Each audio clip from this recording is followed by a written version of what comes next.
In today's video, I'm going to teach you how to search Appwrite queries. By the end, you'll have a project with a database and a table filled with sample records so you can practice running searches and filters confidently.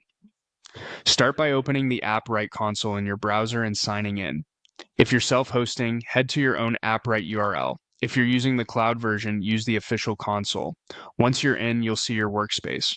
If you don't already have a project for this, create one now. Give your project a clear, descriptive name so you'll recognize it later. You can keep the defaults for everything else. The key is simply to get a fresh project ready for database work. Open your new project from the dashboard to enter its overview. On the left sidebar, find Databases. This is where Appwrite stores structured data and where you'll define tables and fields.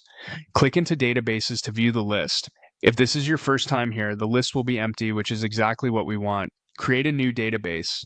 You'll be asked for a name. Pick something short and meaningful like demo or search tutorial so it's easy to identify. Appwrite will handle the internal ID and configuration behind the scenes. Names are for you and your team, so clarity beats cleverness. When you're happy with the name, confirm to create the database. With the database created, you'll be taken to its details page. Next, create a table inside this database. A table is where your actual records will live, and it's the structure you'll query when you search. Click the option to create a table, then enter a table name. Again, keep it descriptive, such as products, tasks, or users, depending on what you plan to test. If you're not sure yet, a generic name like items works fine. The defaults are safe to use for this walkthrough. Confirm to create the table. You'll likely see a prompt to apply changes.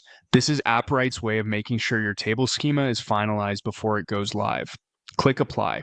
If you plan to add or modify fields later, you can come back and apply updates again. For now, we'll keep it simple so we can focus on search behavior with real data.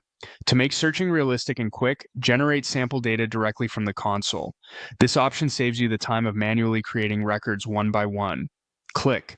Generate sample data, review what's about to be added, and confirm. Appwrite will insert a useful spread of rows you can immediately work with.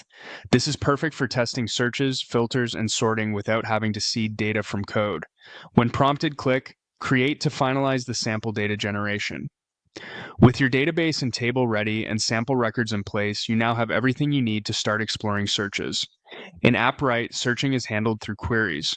Conceptually, you'll filter by fields, combine multiple conditions, sort results, and paginate through larger data sets. From the console, you can experiment with search and filters on your new table to understand how your data responds. In code, you'll use the Appwrite SDKs with query helpers such as equality matches, range filters, and full-text style searches where applicable. The quality and speed of your searches will depend on your schema and indexes, so as you evolve your data model, keep an eye on which fields you query most often and optimize accordingly.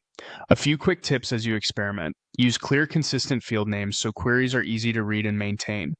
When testing, try a mix of exact matches and partial matches to validate your assumptions about the data. If your results aren't what you expect, check the field types and the sample values inserted. Text and numeric comparisons behave differently. And if you're working in a team, agree on naming conventions and document the fields you plan to query frequently. That's it. You've created a project, set up a database, added a table, applied the schema, and generated sample data. You're now ready to search your Appwrite data confidently, whether from the console or through your application code.